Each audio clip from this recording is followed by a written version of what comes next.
बिस्मिल्लाहिर्रहमानिर्रहीम। स्टूडेंट्स, आज हमने पढ़ना है mean life of A radio active element. किसी भी रेडियो एक्टिव एलिमेंट या रेडियो एक्टिव सैंपल की मीन लाइफ क्या होती है वो आज हम स्टडी करते हैं। तो मीन लाइफ या एवरेज लाइफ, उससे आपको नाम से ज़ाहिर हो रहा है कि हमने उसकी एवरेज लाइफ टाइम मालूम करनी है। एवरेज उम्र क्या होगी किसी भी एटम एलिमेंट की, रेडियो एक्टिव एलिमेंट के एटम्स की। ठीक है, तो हमने ये तस्वीर मैंने बनाई है, इससे आप देख सकते हैं 3 हैं फिक्स। तो इसमें आप देख सकते हैं हर एक एलिमेंट जो है उसको हमने दिखाया हुआ सैंपल के तौर पर। ये रेडियो एक्टिव एलिमेंट है, उसके टोटल काफ़ी सारे नंबर ऑफ़ एटम्स हैं। फिर और जब टाइम पास होता है तो उसके पास और नंबर ऑफ़ एटम्स की तादाद जो है वो कम हो गई। ये टाइम कब था? जब original at initial time t is equal to 0। फिर कुछ टाइम गुजरने के बाद उसके नंबर ऑफ़ एटम्स की तादाद कितनी रह गई? n रह गई। पहले वेर नॉट, फिर उसके बाद n रह गई जब टाइम कुछ ना कुछ पास हुआ आफ्टर अ वाइल।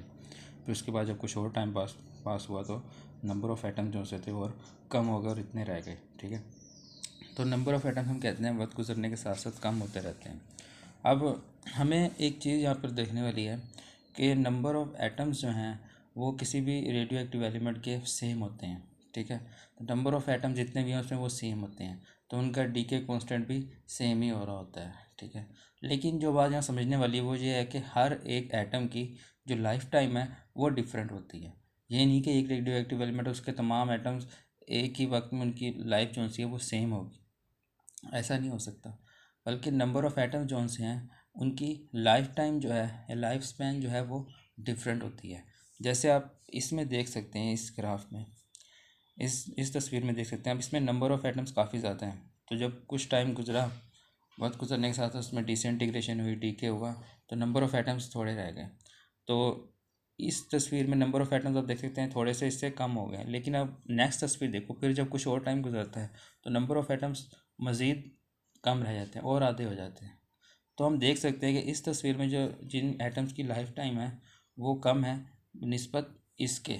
इसमें जो लाइफ टाइम है वो एटम्स की वो बहुत ज़्यादा है, क्योंकि ये लंबे अरसे बाद हो रहे हैं, कम डीके हो रहे हैं।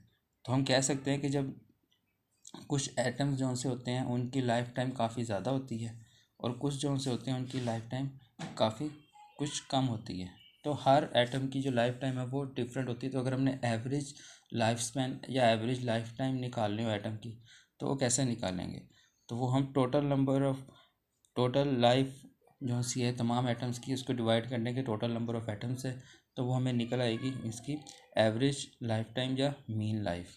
ठीक है, तो हम कह सकते हैं कि जैसे कुछ एटम्स की लाइफ टाइम जो सी है वो कम होती है और कुछ की लाइफ टाइम जो सी है वो ज़्यादा होती है। ये जो हमें तस्वीर ज़ाहिर कर रही है कि इनमें से कुछ एटम्स हैं जिनकी लाइफ टाइम काफ़ी ज़्यादा है, वो काफ़ी देर के बाद डीके होते हैं, हाफ ऑफ होने के बाद। इसमें कुछ एटम्स हैं जो फ़ौरन डीके हो गए, हाफ हो गए, और इसमें जो से थे जो डीके होने में उनको थोड़ा सा टाइम लगा। यानी कि हम कह सकते हैं कि इस फिग में जो से एटम्स हैं उनकी लाइफ टाइम थोड़ी कम है और जिस फिग में जो से एटम्स हैं उनकी लाइफ टाइम काफ़ी ज़्यादा है। ठीक है, तो अब हम इसको एक इक्वेशन से प्रूव करेंगे मीन लाइफ को रेडियो एक्टिव एलिमेंट की जो सी है। तो वो इक्वेशन क्या है वो हम देखते हैं। तो सबसे पहले हमने लिखना है कि एक एटम की हाफ लाइफ टाइम पहले लिखते हैं। One atom has life time, वो कितनी होती है? टी के इक्वल होती है। फिर अच्छा, यहाँ पे मैं एक बात बताता हूँ कि वो आप में से कुछ कह रहे थे स्टूडेंट्स के हमने ये पढ़ लिया पहले, तो लेकिन हमने जो है वो सारा एक दफ़ा दोबारा पढ़ना है तरतीब से, ताकि अगर किसी बच्चे को कुछ नहीं भी पता इसके बारे में थोड़ा बहुत, तो उसको थोड़ा सारा क्लियर हो जाए।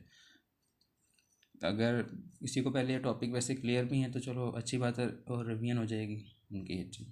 तो हम तरतीब से पढ़ेंगे ताकि अगर किसी भी बच्चे को कोई भी प्रॉब्लम है इन टॉपिक्स में, चलो उनको वो क्लियर हो जाएगा सारा कुछ। ठीक है, तो अगर आपने पहले पढ़ा भी हुआ तो चलो एक अच्छी बात है, आपकी दोबारा से रिवीजन हो जाएगी और अच्छी तरह पक्का हो जाएगा ये टॉपिक्स। ठीक है, तो हम डिटेल में ही दोबारा सारे टॉपिक्स ही पढ़ेंगे। ठीक है, तो ये आपने बस देखना है। ठीक है, आगे हम देखते हैं। फिर हम कहते हैं कि एक एटम की जो लाइफ टाइम है हमने लिया टी के equal. One atom has lifetime is equal to T. तो टोटल नंबर ऑफ़ एटम जो से उनकी लाइफ टाइम कितनी होगी? टोटल नंबर ऑफ़ एटम्स को किस चीज़ से हम रिप्रेजेंट करते हैं? एन से। तो डी एन हम लिख लेंगे और साथ हमने जो इंटीग्रल लगाया वो हमारा क्या ज़ाहिर कर रहा है? टोटल नंबर ऑफ़ एटम्स को, जब टाइम ज़ीरो था और जब इन्फिनिटी पे चला गया टाइम। ठीक है, तो total atoms has life time integral 0 dn cross T. तो ये dn जो सा है ये नंबर ऑफ़ एटम्स को ज़ाहिर कर रहा है और टी जो सा है 1 एटम की हाफ लाइफ को। अब हमने ये तो हो गया टोटल एटम्स के। अब हमने टोटल लाइफ टाइम जब इसकी लिखेंगे तो 1 एटम की इतनी थी टी थी, और टोटल नंबर ऑफ़ एटम्स की कितनी बन जाएगी dn क्रॉस टी। तो ज़ीरो जो है इधर आप कह सकते हो 0 से इन्फिनिटी टाइम जब इनिशियल 0 होता है और इन्फिनिटी में कितना हो जाता है तब कितनी लाइफ टाइम होती है इन एटम्स की। या आप कह सकते हो कि जब शुरू में एटम्स इन्फिनिटी पे थे तब बहुत ज़्यादा थे, ऐसे ऐसे कम होते थे तो उनकी वैल्यू कितनी आ गई। अब dn जो है यहाँ पे नंबर ऑफ़ एटम्स है, टोटल नंबर ऑफ़ एटम्स है। तो इसको हमने देखा था कि किसके इक्वल आया था, minus lambda N D T. तो माइनस लैम्डा एन किस चीज़ को ज़ाहिर करता है कि टोटल नंबर ऑफ़ एटम्स जो उनसे होते हैं टाइम के साथ साथ वो डी के कॉन्स्टेंट के जो हमने देखा था कि वो ऐसा ऐसा कम होते रहते हैं। तो माइनस लैम्डा क्या ज़ाहिर कर रहा था, डी के कॉन्स्टेंट को, जो कि हम कह सकते थे decrease in number of atoms. तो माइनस साइन जो है वो डिक्रीज़ को ज़ाहिर कर रहा है, नंबर ऑफ़ एटम जो कम हो रहे हैं।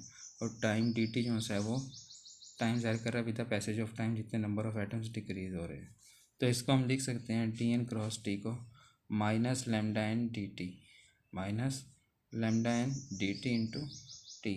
तो डी एन की वैल्यू जो हमने लिखी है minus lambda N D T, और चाहे यहाँ पे टी भी साथ जो लिखना था वो भी हमने लिख लिया यहाँ पे, और शायद लिखना भूल गए थे।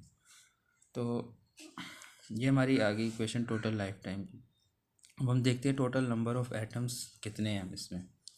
टोटल नंबर ऑफ़ एटम्स जो है हमारे dn से रिप्रेजेंट करते हैं।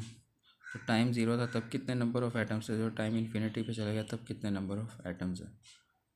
तो इसको जब हमने लिखा खोल के तो इंटीग्रल को ख़त्म करके, तो हम इस तरह हमने n infinity minus n zero.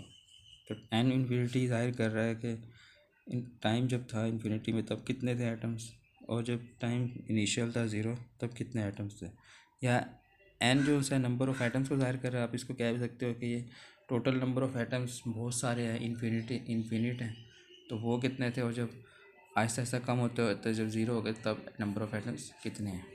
इसके बाद हमने टोटल नंबर ऑफ़ एटम्स की वैल्यू लिखनी है। n इन्फिनिटी जो सा है वो हम कह देते हैं कि इन्फिनिटी में 0 के इक्वल है नंबर ऑफ़ एटम्स। 0 इक्वल कब आ जाते हैं, क्योंकि वो आहिस्ता आहिस्ता एटम्स कम होते रहते हैं। वैसे ये एक बात समझने वाली है कि नंबर ऑफ़ एटम जो है वो कभी ख़त्म तो नहीं होता, जितनी मर्ज़ी हाफ लाइफ गुजर जाए वो कुछ ना कुछ उनका हिस्सा रह जाता है। वो 1 हो जाएंगे, हाफ हो जाएंगे, हाफ से भी कम हो जाएंगे, लेकिन कभी ख़त्म नहीं होते। तो लेकिन हमने अपने क्वेश्चन को प्रूव करने के लिए एक्सपेक्ट कर लिया कि वो 0 के इक्वल उनकी वैल्यू आएगी। तो हम n इन्फिनिटी को लिख सकते हैं क्या, 0 नंबर ऑफ़ एटम जब बिल्कुल ही कम हो गए, और n minus N into zero जो सा है जब टाइम जो सा था 0 था, और उस टाइम नंबर ऑफ़ एटम्स हमारे कब थे, क्या थे, n नोट। तो ये माइनस जो सा था साथ वैसे ही लगा, तो ये इक्वेशन बन गई minus n note. Total number of atoms हमारे कितने हो गए, माइनस n नोट। तो वही ज़ाहिर कर रहा है कि नंबर ऑफ़ एटम्स भी कम होते रहते हैं time with the passage of time. Next video में हम आगे इसको देखते हैं।